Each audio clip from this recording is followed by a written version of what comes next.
తెలంగాణ ఇక ఇది మహా ముఖ్యమైన విషయం అండి.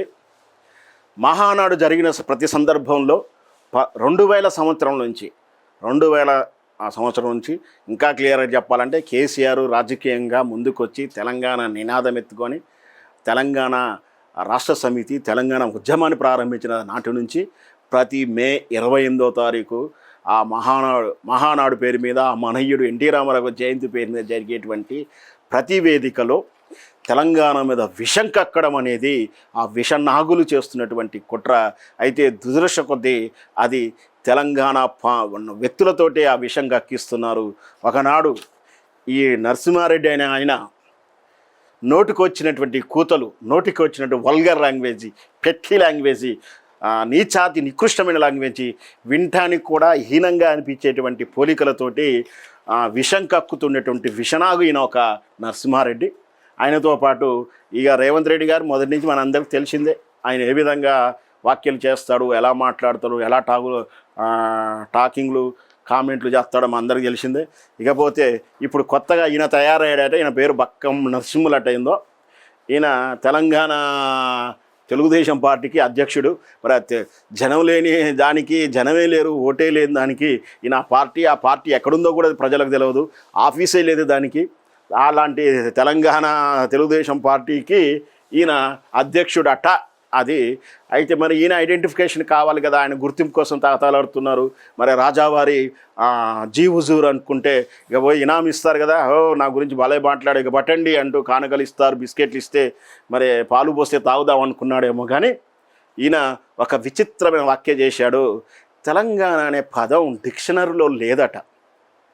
నాయన అపరమేధావి, చరిత్ర తెలవకుంటే మాట్లాడకు, తెలివి లేకుంటే అసలే మాట్లాడకు, తెలియకపోతే తెలుసుకునేలా మాట్లాడు. కానీ నీ నోటికొచ్చినది మొరగడానికి వేదికలను అర్థం చేసుకొని తెలంగాణ మీద విషం కక్కితే ఖబర్దార్ జాగ్రత్త, మిమ్మల్ని ప్రాంతంలోనే కాళోజీ గారు చెప్పినట్టు ప్రాంతంలోనే మీ సంగతి ఏందో తేలుస్తాం ఓట్ల పండగ నాడు ఖచ్చితంగా. అయితే ఈయన మాట్లాడింది డిక్షనరీ లేదట. ఇక్కడ స్పష్టంగా చెప్తున్నాం, తెలంగాణ డిక్షనరీలో కాదు బాబు, తెలంగాణ చరిత్రలో ఉంది, ఇతిహాసంలో ఉంది, ఆయా పురాణంలో ఉంది. అది తెలంగాణ తెలుగు భాషలో ఉంది. తెలంగాణ అంటేనే తెలుగు మాట్లాడే కానా, తెలంగాణ తెలుగు మాట్లాడే కానా అంటే ఏదైతే తెలంగాణ అని పిలువబడుతున్న ప్రాంతము అంటే భౌగోళికంగా ఈరోజు మ్యాప్ మారి ఉండవచ్చు. గతంలోనే మనకు తెలుసు, హైదరాబాద్ స్టేట్ ఉన్నప్పుడు ఉన్నటువంటి మ్యాప్ ఎలా ఉంది, మహారాష్ట్ర, కర్ణాటక ఇవన్నీ కలిపి ఉన్నాయి అప్పుడు. కానీ ఇప్పుడు లేదు. అంటే ఇప్పుడు ఉన్నదే తెలంగాణ అనుకుంటే నీ పిచ్చి భ్రమ. చరిత్రహీనులారా మీరు తెలుసుకోండి. ఫస్ట్ ఇప్పుడున్న మ్యాపే తెలంగాణ అనుకుంటే భ్రమ. తెలంగాణ అంటే ఇప్పుడున్న మ్యాప్ కాదు. మన అందరికీ తెలుసుకోవాల్సింది తెలంగాణ అంటే తెలుగు మాట్లాడే కానా. ఇది నిజామాబాద్ మోదా నుంచి కోటిలింగాల నుంచి ప్రారంభమైన రాజధానిగా పాలన ప్రారంభించినటువంటి ఈ రాజ్యము తమిళనాడు, ఒరిస్సా అక్కడి వరకు విస్తరించి ఉంది. వింధ్యా పర్వతాల వ్యూతరు వరకు విస్తరించినటువంటి అస్మైక రాజ్యం, 16 జనపదాల రాజ్యం. అంటే మన చరిత్రలో సాక్ష్యాలు దొరుకుతున్నంత వరకు ప్రధానంగా ఉన్నాయి 16 జనపద రాజ్యాలు, అంటే 16 పెద్ద రాజ్యాలు అని చెప్పొచ్చు. 15 వింధ్యా పర్వతాల అవతల సైడు అంటే ఖచ్చితంగా ఉత్తరప్రదేశ్ వైపు, దక్షిణం వైపు ఉన్నది ఏకైక పదం, అదే అస్మిక పదం, అది అస్మిక రాజ్యం. మీరు ఇంకా స్పష్టంగా చెప్పాలి అంటే మీకు ఇంకో వివరణ కూడా ఇస్తాను. అదేమిటంటే మనం అందరం రోజు ప్రతి హిందువు ప్రతి వ్యక్తి రోజు పూజ చేస్తాం, చాలా పూజలు చేస్తాం, యజ్ఞాలు చేస్తాం, యజ్ఞయాగాదులు చేస్తూ ఉంటాం. అయితే అప్పుడు మనం ఒకటి చదువుతాం, ఏమిటంటే జంబూద్వీపే భరతవర్షే భరతఖండే మేరోహ దక్షిణ దిగ్బాదే గోదావరి దక్షిణ తీరే ఉత్తర తీరే అస్మాక వర్తమానం వ్యవహారిక నామం చంద్రమానం ఏదో ఒక చదువుతాం. అంటే ఇవన్నీ చెప్పుకుంటూ ఆ మహావిష్ణువు యొక్క కల్పికంలో ఒక భాగంలో జరుగుతున్నటువంటి ఆయన ఆశిస్తూ ఉన్నట్టు లోకంలో జంబూద్వీపం అనే ప్రాంతంలో భరతవర్షం అనే పేరుతో ఉన్నటువంటి ఇట్లా చదువుకుంటూ అంటే విశ్వంలో ఆసియా ఖండములో భారతదేశంలో దక్షిణ భాగము, ఇట్లా చెప్పుకుంటూ దీన్ని అస్మిక రాజ్య అని చదువుకుంటాం. మంత్ర సంకల్పం చేసుకున్న తర్వాతనే మనం పూజ మిగతాది ప్రారంభిస్తాం. అంటే ఈ సంవత్సరం చంద్రమానం విక్రమనామ సంవత్సరం, ఈ చైత్రమాసం ఫలానా రోజు ఫలానా తేదీన ఈ నక్షత్రమున ఫలానా గోత్రస్య పేరున్నటువంటి వ్యక్తి మీ అనుమతి కోసము, మీ అనుజ్ఞ కోసము ఈ సంకల్పము, ఈ కోరికలతో సంకల్పం చేస్తున్నారు. కాబట్టి దేవతలారా, సర్వదేవతలారా, ముక్కోటి దేవతలారా కరుణించండి, దీవించండి, కరుణ చూపండి అని మన మంత్రోచ్చరణ చేస్తాం. అంటే అస్మేక దేశం అంటే ఇది దక్షిణ దేశం. దక్షిణ భాగంలో ఉన్నటువంటి అస్మైకం అంటే నల్లరాతి, నల్ల గుట్టలు, నల్ల ప్రాంతము అనేది. అంటే విశ్వం పైనుంచి చూస్తే ఇవి నల్లమల్ల అడవులు, మనందరికీ తెలిసిందే నల్ల గుట్టలు, ఇవన్నీ కూడా దక్షిణ భాగంలో ఉన్నటువంటి, దానివల్ల అస్మైకం అని పేరు వచ్చిందని ఒక వాదన ఉంది. మొత్తం మీద అస్మైకహే అని చదివారే కానీ ఆంధ్రహేకే అని చదవలేదు. ఆ శ్లోకంలో ఆంధ్ర ప్రాంతం లేదు. అంటే మంత్రోచ్చరణ ఉన్నటువంటి సందర్భంలో చూసుకుంటూ పోతే ఇక్కడ ఆంధ్రేత్రే అనే అస్మేక రాజ్యం అని చదివిన వర్తమాని అని చదువుతారు, చదివారే కానీ ఆంధ్రే వర్తమాని అని ఎవరు చదవరు. ఒకవేళ చదువుకునే వాళ్ళ తృప్తి కోసం చదువుకుంటారేమో, అంతే కదా. మనకి రాజ్యం లేదంటే నాకు ఉంది అంటే ఆ పిచ్చోళ్ళని మనం ఏం చేయలేము.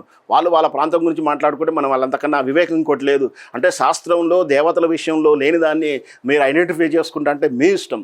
అంటే ఇక్కడ నేను స్పష్టంగా చెప్పదలుచుకుంది, చరిత్రకారులైనటువంటి క్రీస్తు శకము శాతవాహన శకం కానించి ప్రారంభించిన వాళ్ళు మౌర్యుల నుంచి సామంతరాజులు పరిపాలించినటువంటి సామంతరాజులు అశోకుని తర్వాత మౌర్యం కూలిపోయినప్పుడు, మౌర్య పతనంలో అయినప్పుడు మౌర్యులకు వ్యతిరేకించి తిరుగుబాటు చేసి లేదా విడిపోయి శాతవాహనులు, శ్రీముఖుడు శాతవాహన రాజ్యాన్ని ప్రారంభించాడు. శాతవాహన రాజ్యమే అస్మైక రాజ్యము. ఆ శాతవాహనులు ప్రారంభించిన భాష శాతవాహనుల యొక్క రాజ్యమే ఈ అక్కడ అంటే దక్షిణ భారతదేశం మొత్తం కూడా వాళ్ళ భాగం ఎక్కువ ఉంది. కానీ ఆంధ్ర అనే పదం కానీ ఆంధ్ర అనే రాష్ట్రం కానీ ఎప్పుడూ లేదు. ఆంధ్ర అనే శబ్దం మాత్రం ఉంది. ఆంధ్ర అంటే ఒక పదం సంబోధన. ఆంధ్ర అంటే ఏమిటంటే ఋషి విశ్వామిత్రుడి యొక్క కుమారుడు విశ్వామిత్రునితో విభేదిస్తారు కొంతమంది, 50 మంది దాకా. ఆ 50 మంది విశ్వామిత్రుడి శాపానికి గురైనటువంటి వారు, విశ్వామిత్రుడు ఏం చేస్తాడంటే, మీరు ఆరావళి పర్వతాల అవతలికి ఆర్యపర్తనం వెళ్ళి స్థిరపడండి, అక్కడ బ్రతకండి అంటూ శాపం పెట్టాడు. వరం కాదు, అది గుర్తుపెట్టుకోవాలి. అలా వచ్చినటువంటి విశ్వామిత్రుడి కుమారుల్లో ఒక ఆయన పేరు ఆంధ్రులు అని ఉందట. ఇది ఒక చరిత్ర చెప్తా ఉంది, ఒక పురాణం చెప్తా ఉంది. అలా వచ్చినటువంటి విశ్వామిత్రులు అక్కడ విశ్వామిత్రుడి తన కొడుకుకి ఇచ్చినటువంటి శాపం వల్ల వాళ్ళు ఇక్కడికి అంటే ఉత్తర భారతదేశం నుంచి వింధ్యా పర్వతాలు దాటి దక్షిణ భాగానికి వచ్చారు. వాళ్ళు ఆంధ్రులు. వాళ్ళు వచ్చేటప్పటికీ ఇక్కడ దక్షిణ భారతదేశంలో ద్రవిడ తెగ ఉంది. ద్రవిడులు, నాగులు, ఇట్లా తెగలున్నాయి. నాగ తెగ, ఇట్లాంటి తెగలున్నాయి. వాళ్ళు ద్రవిడ భాషలతో ఉన్నారు. వాళ్ళ భాష ప్రాంత భాష ద్రవిడ భాషల్లో తమిళం, తెలుగు ఇవన్నీ ఉన్నాయి. కాలక్రమేణా ఎవరి భాష వాళ్ళకి అభివృద్ధి చెందింది. మనం ఇప్పటికీ చూస్తాం కదా.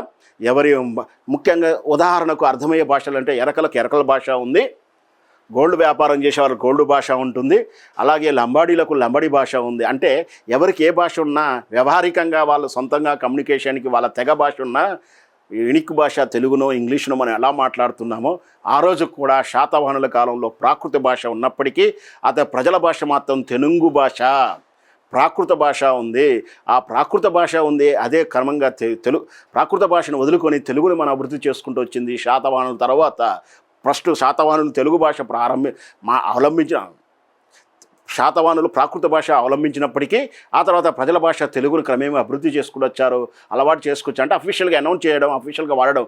ఇప్పుడు కూడా మనం అంటుంటాం కదా, తెలుగు భాషలో జీవోలు ఇవ్వాలి, వాళ్ళేమో హిందీ భాషని వాళ్ళు నార్త్ ఇండియా వాళ్ళు అంటుంటారు. అట్లాగే ప్రాకృత భాష ఎందుకు శాతవాహనులు మొదట్లో వాడారు అంటే, ప్రాకృతం మౌర్యుల యొక్క భాష, మౌర్యులు నార్త్ ఇండియా భాష కాబట్టి అఫీషియల్ లాంగ్వేజ్ అంతా కూడా ప్రాకృత భాషలోనే ఉంది. ఆ తర్వాత ప్రజల భాషను తెలుగును అభివృద్ధి చేశారు. ఆ తెలుగు అభివృద్ధి చెందిన క్రమంలో దాన్ని సంబోధిస్తానికి తెలుగుతో మాట్లాడుతున్నటువంటి కానాన్ని తెలంగాణగా వ్యవహరించారు. అంటే ఇక్కడ తెలంగాణలో మాట్లాడేదే తెలుగు అవుతుంది, తెలంగాణ మాట్లాడేవారే తెలుగువారు అవుతారు, అక్కడి నుంచి వచ్చిన వాళ్ళు ఆంధ్ర వాళ్ళు అవుతారు. ఆంధ్రకు భాష లేదు, ముఖ్యంగా ఇక్కడ చెప్పేది ఆంధ్రకు భాష లేదు, ఆంధ్ర ఒకటి సంబోధన తెగ యొక్క పేరే. అంటే విశ్వామిత్రుని కుమారులుగా వచ్చిన వాళ్ళ తెగ గుంపుని మాత్రమే ఆంధ్రులు అని వ్యవహరించారు. వాళ్ళు ఈ తెలుగుని అలవాటు చేసుకున్న తర్వాత అది మాత్రమే, ఎందుకంటే మనందరికీ తెలిసిన చరిత్రలో వాళ్ళే కొంచెం ముందుగా వెళ్ళి వాళ్ళే రికార్డ్స్ రాసుకొని వాళ్ళు బ్రిటిష్ వాళ్ళతో మమేకమై ఉండడం వల్ల కొంచెం ముందుగా వెళ్ళడం వల్ల వాళ్ళ భాషనే అధికారిక భాషగా అని వాళ్ళు బలవంతంగా రుద్దారు. ఆ 2.5 జిల్లాలు మాట్లాడే తెలుగు భాష కాదు, ఇక్కడ మాట్లాడే తెలుగే, తెలంగాణలో మాట్లాడే మాత్రమే తెలుగని నేను 1కి 2 సార్లు ఒక్కానికి చెప్తాను. ఇట్లాంటి తెలంగాణ అంటే క్రీస్తు పూర్వము మౌర్యుల కాలం నుంచి చూసుకున్న ఇతిహాసాలుగా చూసుకున్న తెలంగాణ తెలుగు మాత్రమే ఉంది, అస్మేక రాజ్యం మాత్రమే ఉంది, ఆంధ్ర రాజ్యం లేదు. ఆంధ్ర అనే శబ్దం మాత్రం ఉంది, ఆంధ్ర అనే సంబోధన మాత్రం ఉంది, ఆంధ్ర అనే తెగ గురించి మాత్రమే ఉంది. కానీ చరిత్రలో ఎక్కడ ఆంధ్రులకు రాజ్యం లేదు, ఆంధ్రులకు రాష్ట్రమే లేదు. 1953లో రాజాజీ, మద్రాసు రాజాజీ తరిమేంత వరకు ఆంధ్రులకు ఆంధ్రప్రదేశ్ లాంటి రాజ్యమే లేదు. అప్పటిదాకా మద్రాసులో భాగము, లేదంటే ఇప్పుడు తెలంగాణలో భాగం, ఇట్లా ఎక్కడో అక్కడ భాగం ఒక తెగ అంటుపెట్టుకొని వలసలకు ఉన్నటువంటి ఆ వాళ్ళు ఈరోజు మాదే రాజ్యము, మాదే భాష, చరిత్రలో తెలంగాణ లేదని ఇంకితం లేకుండా, జ్ఞానం లేకుండా, నాలెడ్జ్ లేకుండా, సెన్స్ లేకుండా మాట్లాడుతూ ఉన్నారు. ఈ విషయాన్ని అర్థమయ్యేలా తెలంగాణ ప్రజలకు, ఆంధ్ర వాళ్ళకు తెలియజేయాలని ఈ పరిశోధనాత్మక కథనం నేను చేస్తూ ఉన్నాను. ఇకపోతే ఇంకా ఈ విషయం ఇంకా కులంకుషంగా చర్చించాల్సిన చాలా ఉంటుంది దీంట్లో. దీని మీద ప్రత్యేకమైన ఎపిసోడ్ రాబోతుంది. ఆంధ్రకు రాజ్యం లేదు, ఆంధ్ర భాష కాదు, యాస మాత్రమే అంటూ సంచలనాత్మకమైన పరిశోధన కథను త్వరలో వెల్లడిస్తాను.